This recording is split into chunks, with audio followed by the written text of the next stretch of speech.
entre les mondes, une histoire de transformation intérieure. Cela a commencé doucement. Pas avec un fracas ni un éclair de lumière, mais avec un frémissement subtil au plus profond d'elle. Quelque chose en elle ne sonnait plus juste. Le monde dans lequel elle vivait était bruyant, rempli de règles et d'attentes, de jugements entre bien et mal. On appelait cela la réalité. Mais pour elle, cela ressemblait davantage à une cage, un jeu auquel elle ne voulait plus jouer. La peur était partout,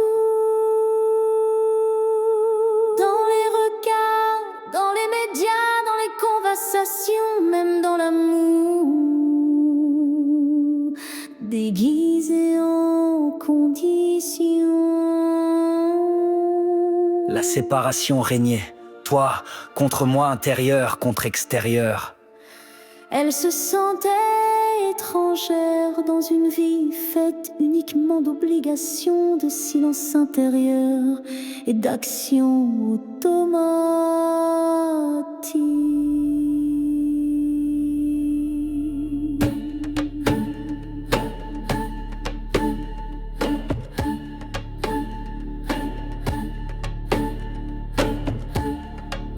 Et pourtant, quelque chose brûlait en elle. Au début comme une bougie, puis comme une toile. Elle l'appelait la lumière en moi. Cette lumière grandissait à mesure qu'elle posait des questions. Qui suis-je vraiment quand je ne fais rien? Que reste-t-il quand je tombe les masques? Qui suis-je au-delà des rôles et des attentes? Quand elle commença à faire de la place pour ces questions, tout commença à changer. Le temps ne semblait plus linéaire, les instants s'étiraient dès qu'elle devenait silencieuse. Le monde devenait plus doux, plus vaste, les rêves devenaient plus clairs. Son intuition parlait, pas en mots, mais en ressenti.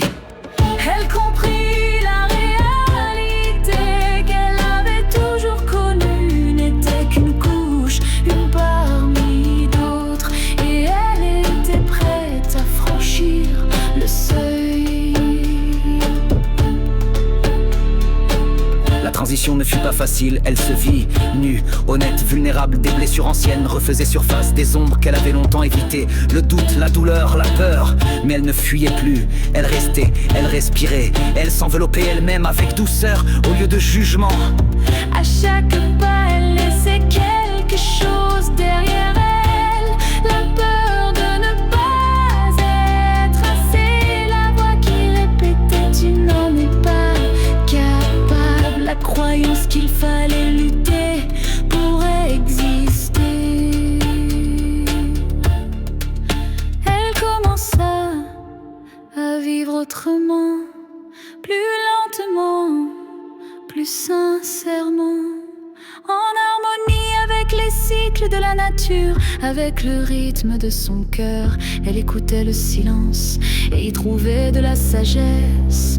Elle découvrit que la véritable force est douce et que l'amour est sans condition. Dans cette nouvelle dimension, comme elle l'appelait, tout était connecté, plus de moi contre toi, plus de noir ou blanc, seulement l'unité, la profondeur, la clarté. Et elle n'était pas seule, de plus en plus de personnes ressentaient ce qu'elle ressentait. Quelque chose s'éveillait collectivement comme une lumière transmise de cœur à cœur. Pas bruyamment, pas de force, mais inévitablement, l'amour devenait direction, la conscience devenait puissance. Aujourd'hui, elle marche autrement dans le monde, avec des yeux qui brillent, avec un regard plus doux, avec une voix qui rappelle aux autres qui ils sont vraiment. Pas comme un maître, ni comme un guide, mais simplement comme un être humain qui s'est souvenu. Quand chacun de nous vit une lumière capable de transformer les